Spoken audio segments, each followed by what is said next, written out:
Welcome back. We will continue with conducting experiments. When conducting experiments in research context, specific hypotheses are tested that make a prediction about the way people will perform with an interface. So there's a hypothesis that will be tested on how people interact with an interface. The benefits are more rigor and confidence that one interface feature is easier to understand or faster to use than another. So one interface could be easier to use than another.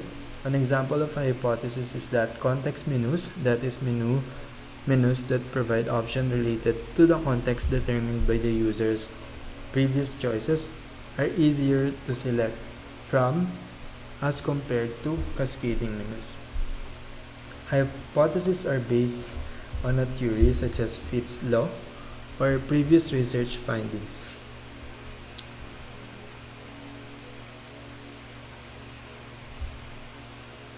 So, a hypothesis could be in a known law such as Fitts' law, or it could be on your previous research findings. Specific measurements provides a way of testing the hypothesis.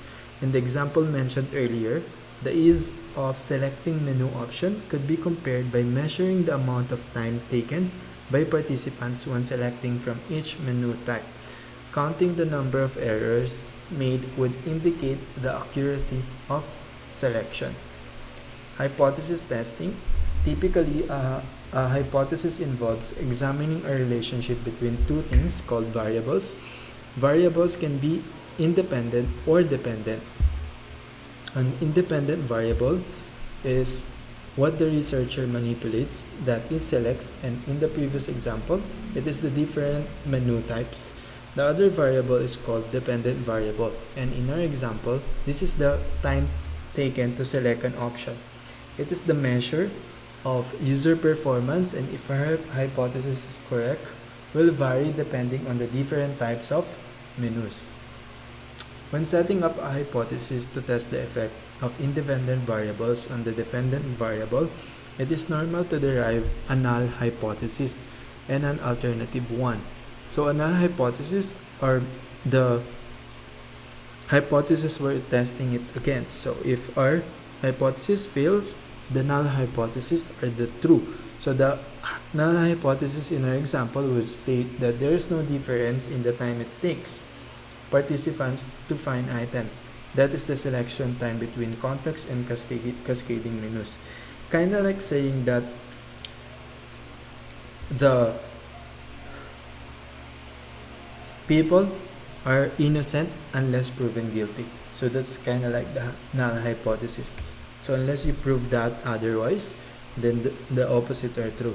The alternative hypothesis would state that there is a difference between the two regarding selection time, when a difference is specified but not how they will differ. It's called the two-tailed hypothesis. This is because it can be interpreted in two ways. It is faster to select options either from the context menu or from the cascading menu. Alternatively, the hypothesis can be stated in terms of one effect. This is called a one-tailed hypothesis, and it would state that it is faster to select options from context menus or vice versa. A one-tailed hypothesis would be preferred if there was a strong reason to believe it to be the case.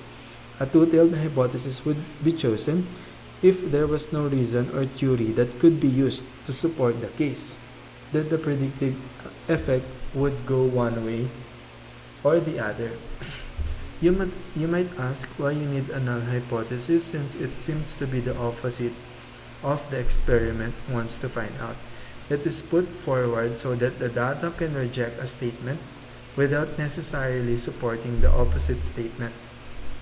If the experimental data shows a big difference between selection times for the two menu types, then the null hypothesis that the menu type has no effect on selection time can be rejected, which is different from confirming the alternative hypothesis. Conversely, if there's no difference between the two, then the null hypothesis cannot be rejected. That is the claim that is faster to select option from context menu is not supported.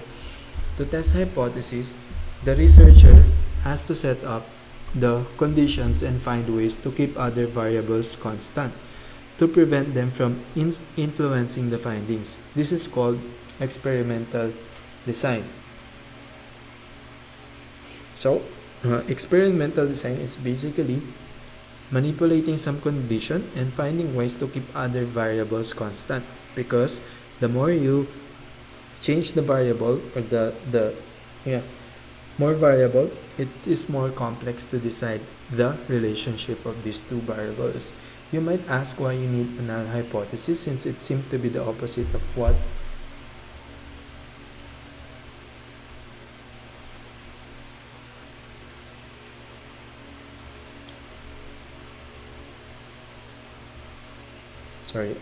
examples of other variables that need to be kept constant for both types of menus might include size and screen resolution. For example, if the text is 10-point font size in one condition and 14-point font size in another, then it could be this difference that causes the effect. That is, difference in selection speed are due to font size. More than one condition can also be compared with the control. For example, condition 1 equal context menu, condition 2 equal cascading menu, and condition 3 equal scrolling. Sometimes a researcher might want to investigate the relationship between two independent variables. For example, age and educational background. A hypothesis might be that young people are faster at searching the web than older people, and that those with a scientific background are more effective at searching the web. An experiment would be set up to measure the time it takes to complete the task and the number of searches carried out. The analysis of the data would focus on the effects of the mean variables, age and background, and also look for any interaction among them. So the mean variable is age and background. It will also look on its interaction among the two and with other variables, or with other constant variables. Hypothesis testing can also be extended to include even more variables, but it makes the experimental design more complex. The goal is to test the effects of the mean variables, age, educational background, and web searching method, and to look for any interactions among them. However, as the number of variables increases in an experimental design, it makes it more difficult to work out what is causing the result from the data.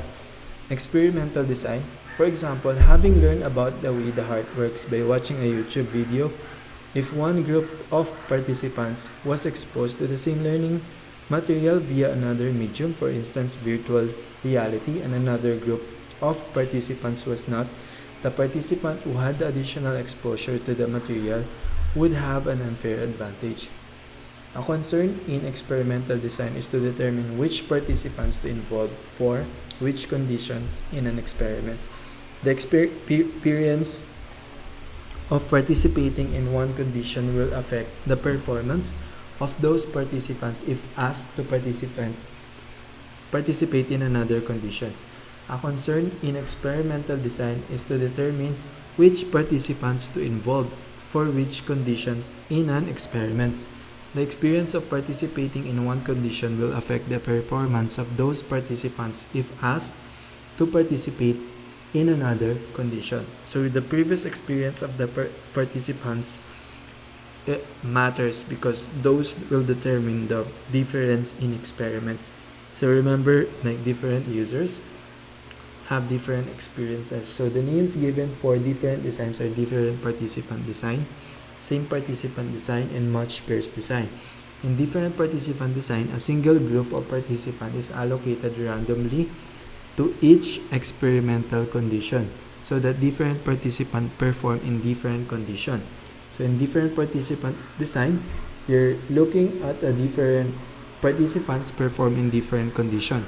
Another term used for this experimental design is between participants design, also called between subjects design.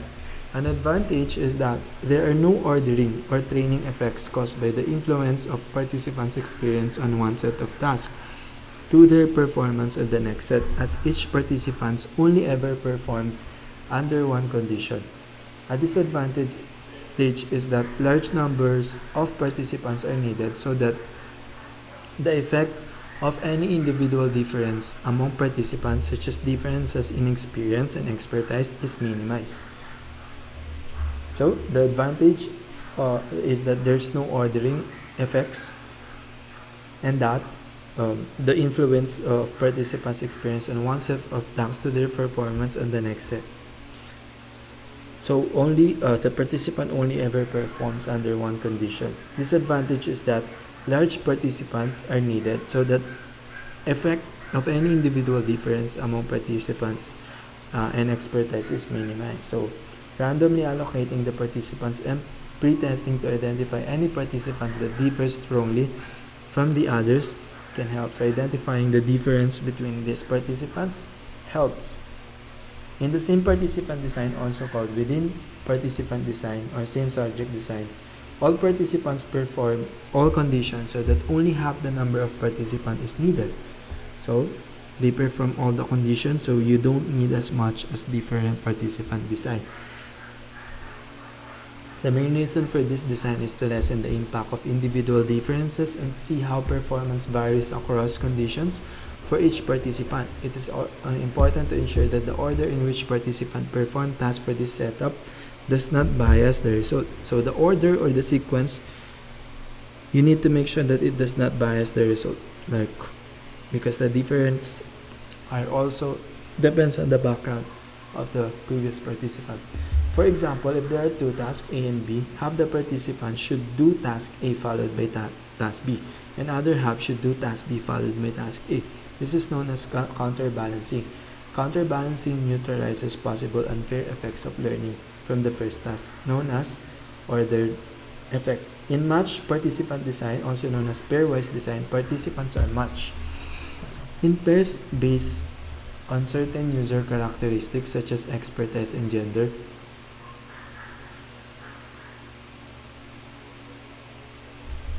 Each pair is then randomly allocated to each experimental condition. A problem with this arrangement is that other important variables that have not been considered may influence the results. So the problem is that the other factors that have not been considered in this match participant design will influence the result.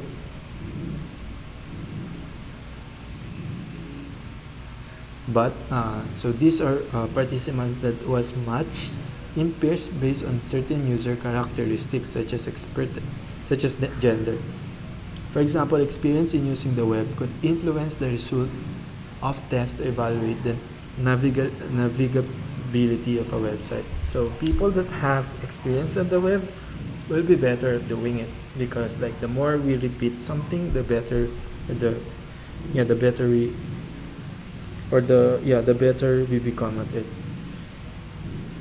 So design different participants between participant design, no order effects. Many participants are needed. Individual difference among participants are a problem, which can be offset to some extent by randomly assigning to groups. Same participants within participant design eliminates individual differences between experimental conditions, need to counterbalance to avoid ordering effects. Matched participant, pairwise design, no order effects, the effects of individual differences are reduced. Can never be sure that participants are matched across variables that may affect performance. The data collected to measure participants' performance on the task set in an experiment usually includes response times for subtasks, total times to complete a task, and a number of errors per task. Analyzing the data involves comparing the performance data obtained across different conditions. The response times, errors, and so on are averaged across conditions to see whether there are any marked difference. So again, these are all part of experimental design.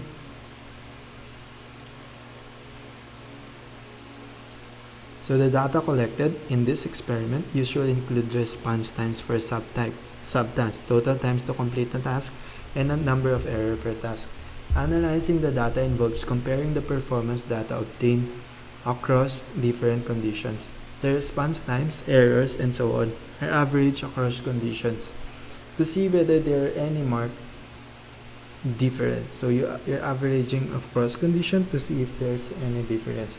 Statistical tests are then used, such as t-test, that statistically compare the differences between the condition to reveal if these are significant. So we use statistical tests to see the difference between condition to see if it actually significant, that it will actually disprove our null hypothesis. So remember, the more we add variables, the more complex it is, and therefore the more unreliable is the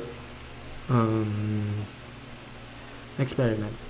So the response times, errors, analyzing the data involves comparing performance data obtained across different conditions. The response times, errors, and so on are averaged across conditions to see whether there are any marked differences. Statistical tests are then used to reveal if these are significant. For example, a t-test will reveal whether it is faster to select option from context or cascading menus. So there are many types of statistics, such as this t-test, that can be used to test the probability of a result occurring by chance. But t-tests are one of the most widely used statistical tests in HCI in related fields such as psychology.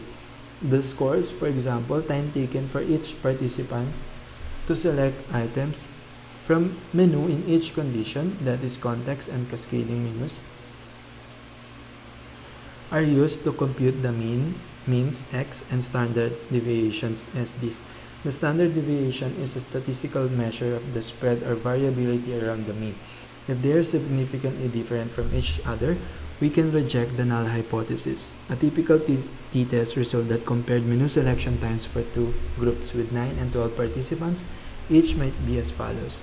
T equals to 4.53, P is less than 0.05, DF equal 19.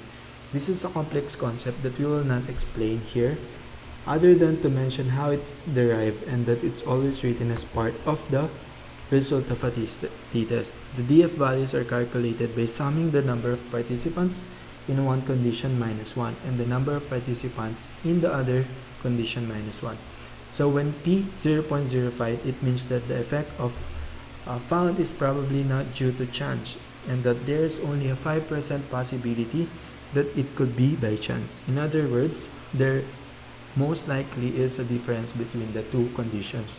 Typically, a value of P 0.05 is considered good enough to reject the null hypothesis, although lower levels of P are more convincing. For instance, P 0.01, where the effect found is even less likely to be due to chance, there being only 1% chance of that being the cause. So here, a Microsoft, a statistical imaginaries, an OTE to responsible data science. So let's watch.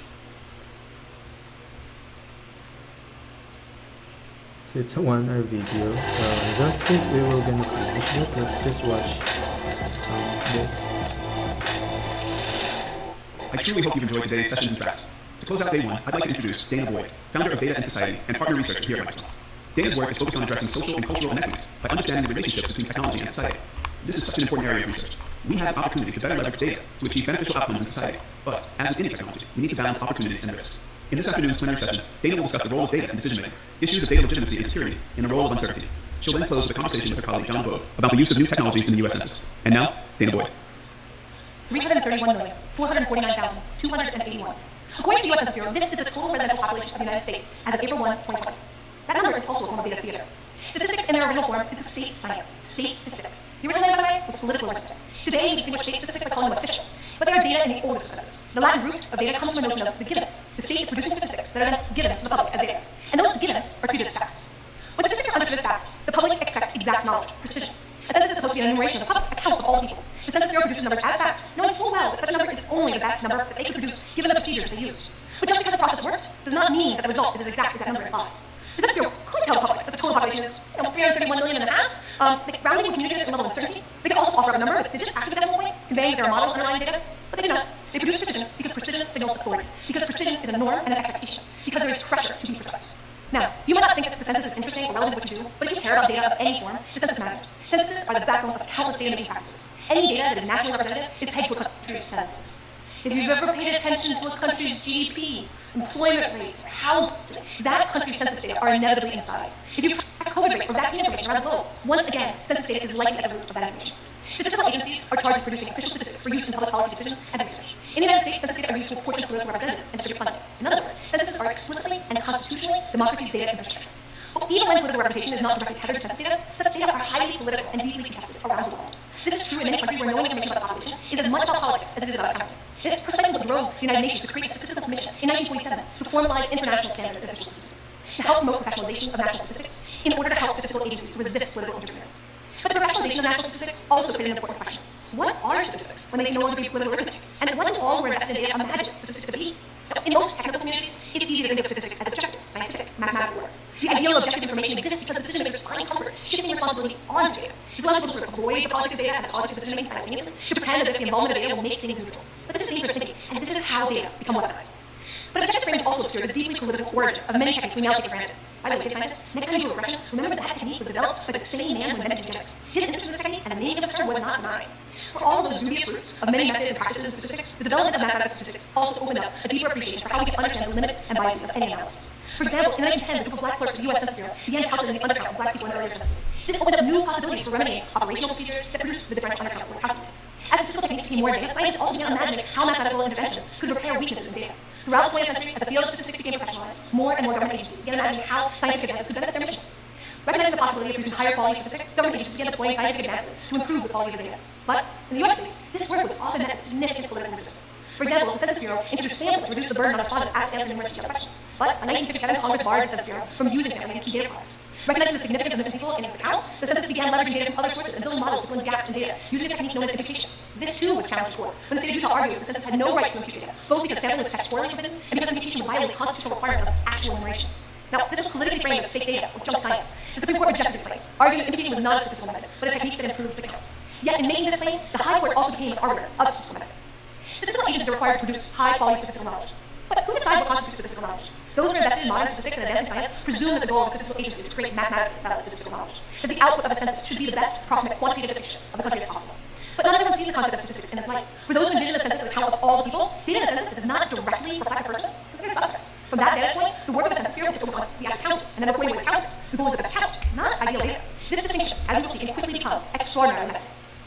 So the moment that data matter, those data can never be neutral. The greater the stakes, the less objective those data can be. The very choices of what data to collect, how to categorize data, and how to present data reveal ideological, social, and political commitments. The United States started collecting data about race in 1790 in order to enact white supremacy.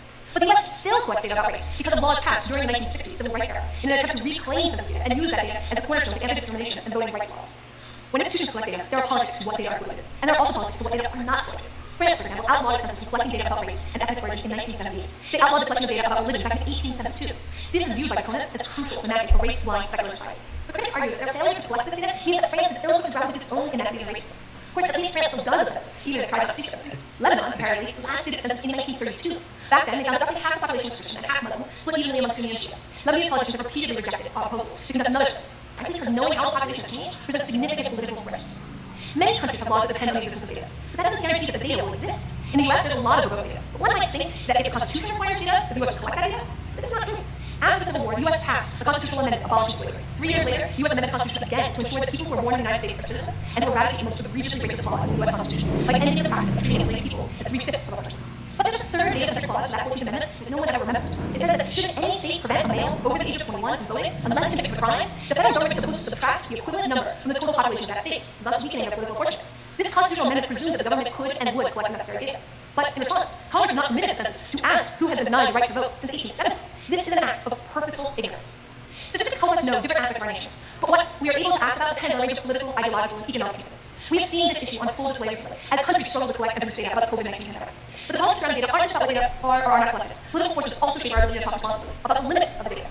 Now, censuses are never perfect. Censuses miss people. They miss people because people are elsewhere, they miss people because people do not want to be counted, and they miss people because not all people are deemed legitimate enough by the state to be counted in the first place. In other words, censuses miss people for operational reasons, for social reasons, and for political reasons. When official statistics are understood as objective gifts of data given by the state, they are presumed to speak for themselves to tell their own story. But they don't speak for themselves. They can't. They speak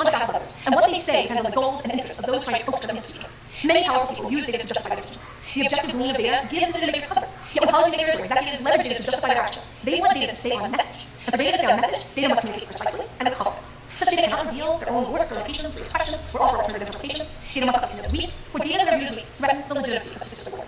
Just as data must stay in line, so must data users. Researchers dissect and analyze undercount after every census, but when the data are produced, those who want to build policies on them want those facts unsullied by uncertainty. I had a conversation with an applied marketer about how she presented data to policymakers. She would call a story of early days working for a municipality, where she attempted to communicate confidence in her goals alongside data willing to be rebuffed. Her government client did not want to hear that there could be error in the data, because if there were error, the data could not be trusted. So she was told to come back with facts. Versions of the story are repeated over and over again to me by countless data analysts whose job is to coax data and speaking on behalf of decision makers, both in government and in industry. Now, anyone who's worked with data has, at one time or another, asked data to speak for themselves. Just look at the data is a statement of exasperation that happens in both boardrooms and kitchen tables. But how practitioners try to communicate the limitations of data varies significantly. When required to support decision makers who are enumerate, data users often feel most comfortable ignoring uncertainty and error, knowing that such information will only confuse or anger. Those deep and technical leads cannot comprehend how anyone can ethically work with data and ignore such things. Of course, there's also an art to presenting uncertainty, knowing that the person receiving the data might either ignore the uncertainty or spin the uncertainty to undermine the data. Just consider the context of political polling, where pollsters dutifully point out that the So basically, the responsible data science talks also about the bias on how policymakers use this for their own interests. So data could not communicate itself. It can only be communicated by people based on their interests, right? So next, in the world studies, this change is largely a response to technologies being developed for use outside of office settings. For example, mobile, ambient, IoT, and other technologies are now available for use in the home, outdoors, and in the public places. Typically, in-the-world studies are conducted to evaluate people's experiences with technology wherever it is going to be used. As in the case of Ethnobot study, which discussed in the previous video. So, it's like a real-life experience or real-life test of how the technology will be used, which is have its own pros and cons. Evaluating how people think about, interact with, and integrate products within the settings in which they will be used gives a better sense of how successful the products will be when used in the real world. The trade-offs is that compared with studies in a lab, it is harder to test specific hypotheses about an interface because many environmental factors that influence the interactions are not controlled. So the downside is that it's hard to test specific hypotheses because you don't really know what causes which, because you're dealing with these complex adapted systems in the world. This makes it more difficult to determine what causes a particular type of behavior or what is problematic about the usability or user experience of a product. In-the-world studies can range in time from a few minutes to several months or even years and can involve just a few people or several hundred. In the clinical trial of an app called Mobile Diabetes, conducted by Lina and her colleagues, patients track their own blood sugar glucose levels to self-monitor their diabetes. This study lasted for 5 years, but each participated for just 1 year. In another study, Bill and his colleagues gave nature enthusiasts information about how to make their own cameras for tracking wildlife. The researchers examined what participants did, how they used the cameras, and their opinions about their experiences. More than 1,000 people participated. The researchers did not report the study as in-the-wild study, but the lack of control over what participants did with the cameras and the prolonged period of uninterrupted observation by the researchers are characteristics of in-the-wild study. So the lack of control with the cameras and prolonged period of uninterrupted observation is time-consuming and one of the characteristics of in-the-wild study. Data collected for in-the-wild studies primarily consists of observing and interviewing people, such as by collecting video, audio, field notes, and photos to record what occurs in the chosen setting. So, We used the same data gathering techniques, observing, interviewing people, collecting video, audio, field notes, and photos. The findings from studies in natural settings are typically reported in the form of vignettes, excerpts, critical incidents, patterns of behavior, and narratives to show how the products are being used, adapted, and integrated into their surrounding. So an excerpts or critical incident or unusual anomaly are the way we present this in the wild, or the conclusion in this in the wild evaluation. As in any kind of evaluation when conducting in the wild studies, deciding whether to tell the people involved that they are being studied and how long the study or session will last is more difficult than in a laboratory situation. In some studies, like the diabetes study and other health studies, patients expect their behavior to be monitored. But in other studies, monitoring may be less obvious. For example, if people are using a smartphone street map app while walking in a city, their interaction may take only a few seconds, so informing them that they are being studied may disrupt their behavior. Instead of developing solutions that fit in with existing practices and settings, researchers often explore new technology possibilities that can change and even disrupt participants' behavior. So sometimes this can also be used to create like a new technology that will disrupt people in their natural settings. Opportunities are created, interventions are installed, and different ways of behaving are encouraged. Case study, in the world study of pain monitoring device, monitoring patients' pain and ensuring that the amount of pain experienced by them after a surgery is tolerable is an important part of helping patients to recover. However, accurate pain monitoring is a known problem among physicians, nurses, and caregivers. Collecting scheduled pain readings takes time, and it can be difficult because patients may be asleep or may not want to be bothered. Typically, pain is managed in hospitals by nurses asking patients to rate their pain on 1 to 10 scale, which is then recorded by the nurse in the patient's records.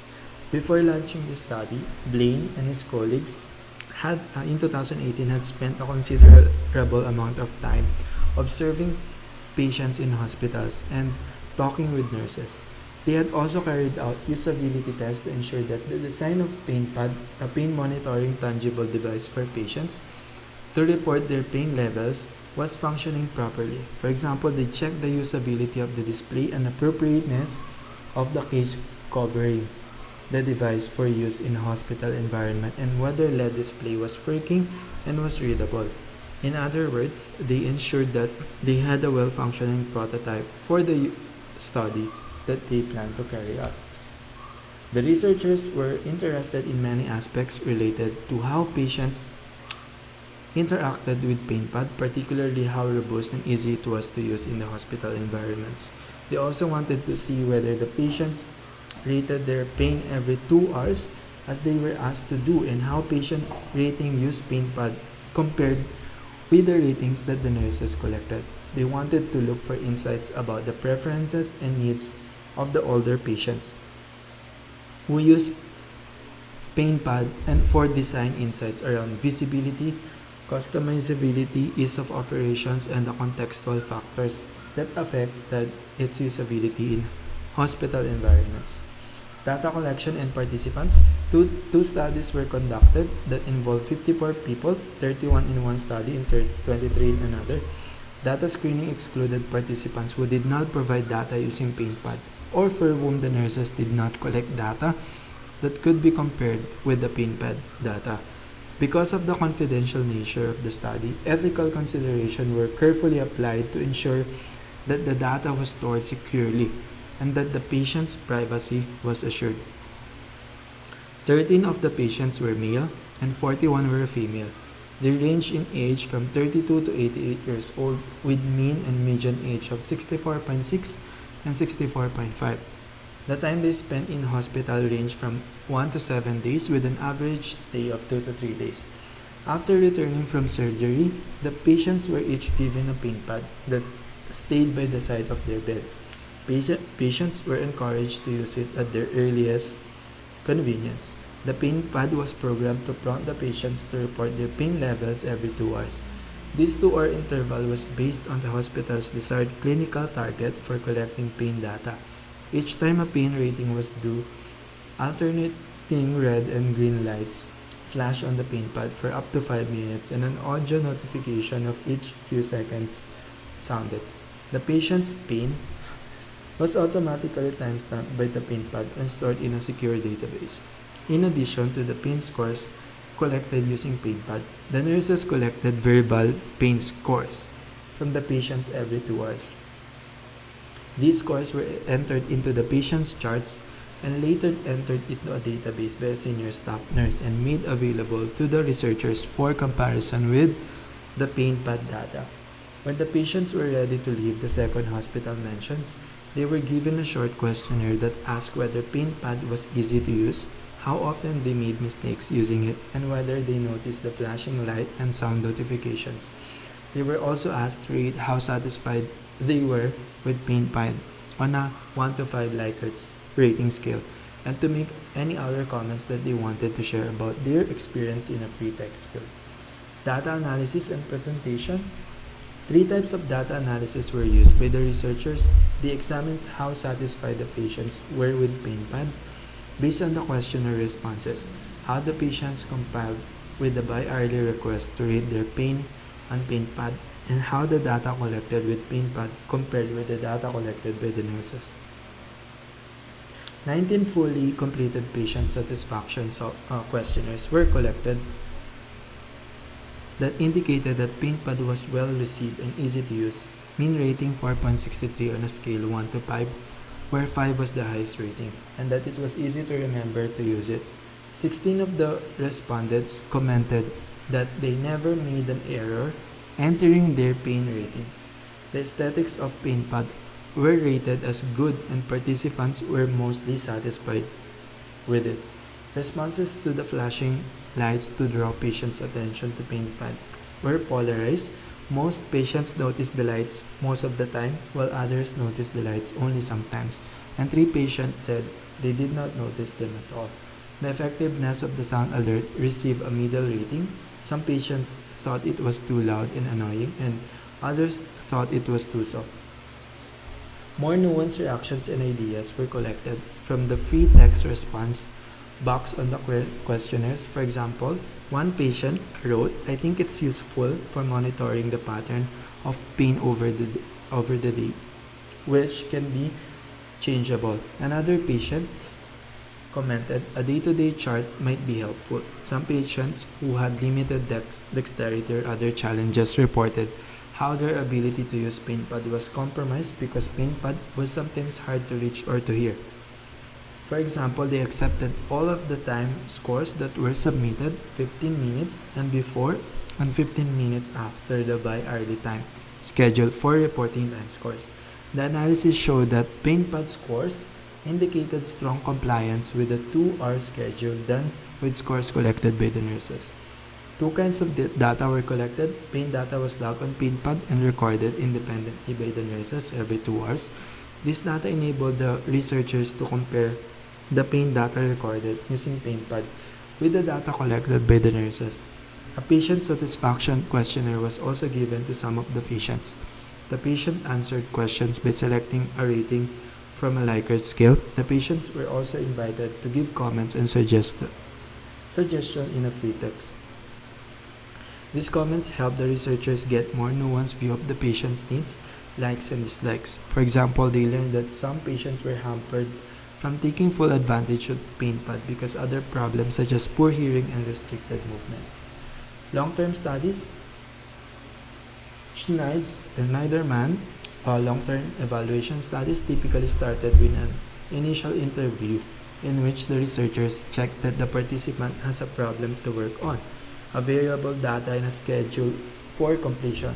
The participant undertook an introductory training session with the tool, followed by 2 to 4 weeks of novice usage, followed by 2 to 4 weeks of mature usage, leading to a semi-structured exit interview.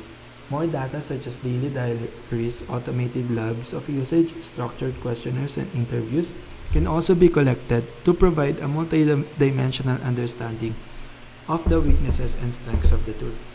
Because of the complexity of some visualization tools, it can be difficult to find suitability skilled people to participate in these evaluations. So the number of participants is often small, sometimes fewer than 5. Other evaluators have reported that evaluating complex visualization tools designed to run on mobile devices and smartphones can be difficult for participants because of the small screen size.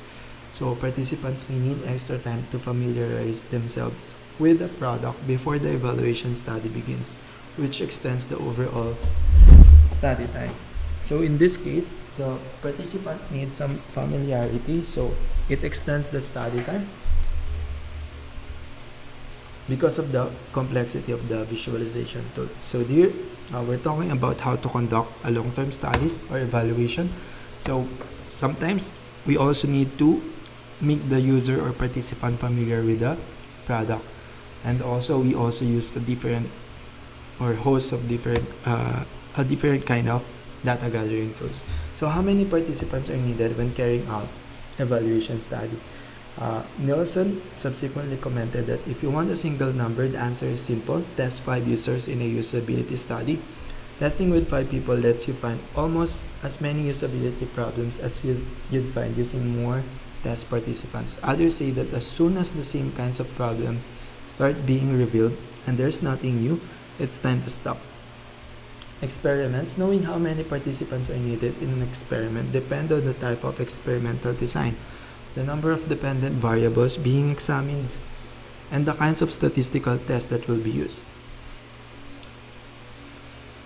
So, for experiments, knowing how many participants are needed. So usually it's 15, but it depends on the type of experimental design, the number of variables you're testing, and the kind of statistical test that you will use. For example, if different participants are being used to test 2 conditions, more participants will be needed than if the same participant tests both conditions. This kind of difference in experimental design influence the type of statistics used and the number of participants needed.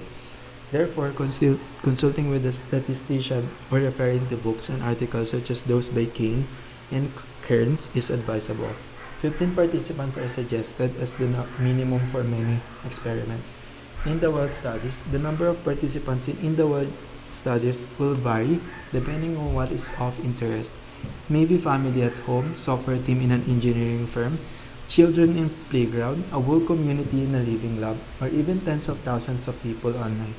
Although in the world studies may not be representative of how other groups would act, the detailed findings gleaned from these studies about how participants learn to use a technology and adapt to it over time can be revealing. So in the world studies, it's not always the representative of how the users will act, because again, it's hard to determine the cause and effect in this complex adaptive environment. But the key is that the number of participants varies. It doesn't have the 15 or the usual 15 in experimental design. In-depth activity.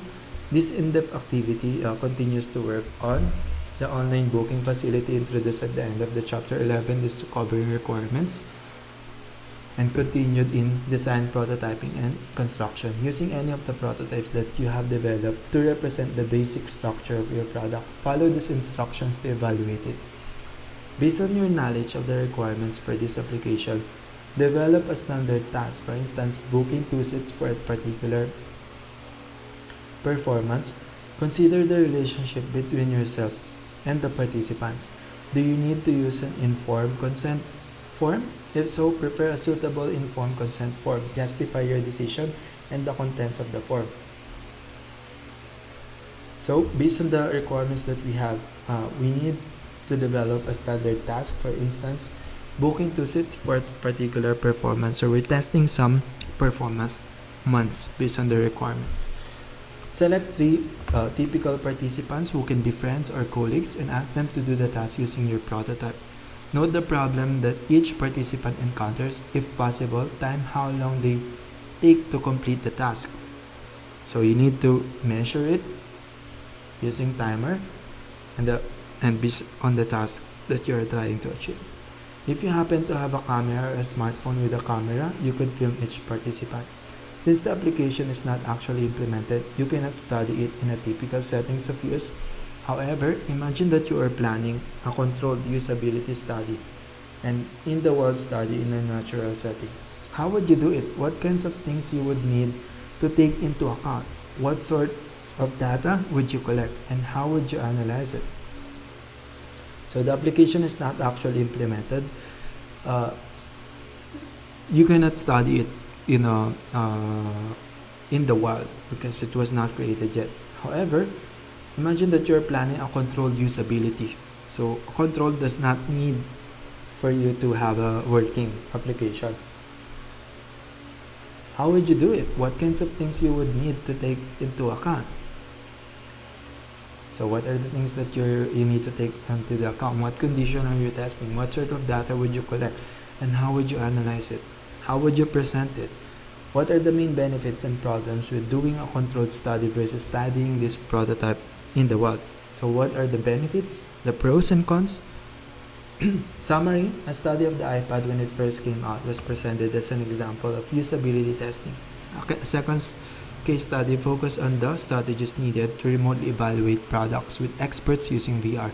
These studies occurred across different locations and were very complex. Because of the COVID-19 pandemic, there was the added problem of how to keep evaluations and participants safe, which involved using Teams, a group chat software for communication, so participants and evaluators could be distanced from each other.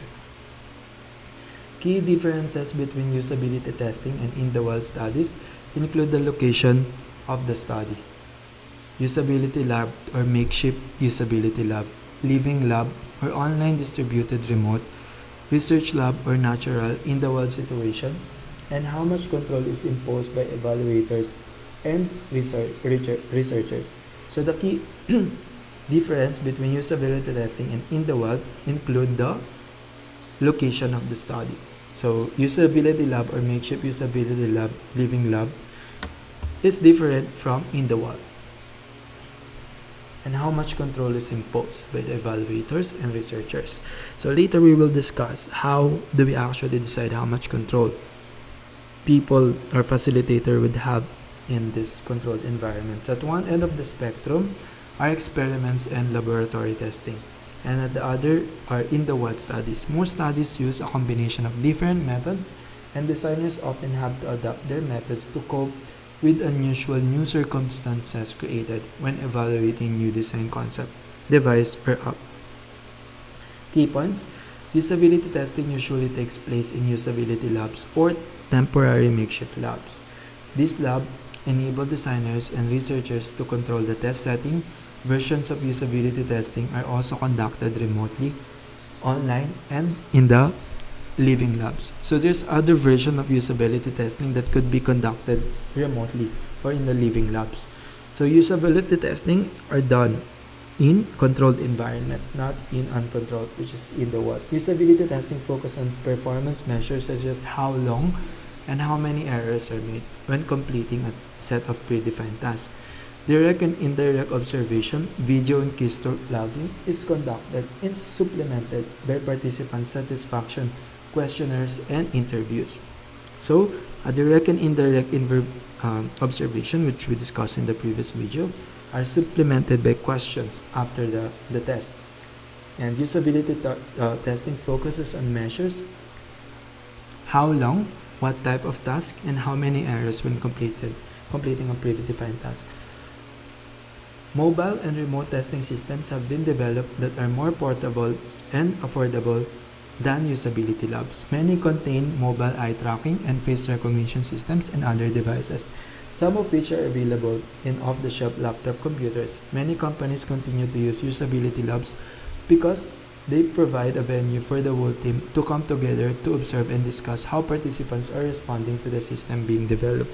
So there's also an advantage on usability lab because participants are communicating or like different people are communicating, which we will discuss in the next chapter as well, on how it provides like a complete view or a more complete image of what you're actually trying to accomplish. And again, this usability testing are done in controlled environments because you're testing specific things or specific hypotheses.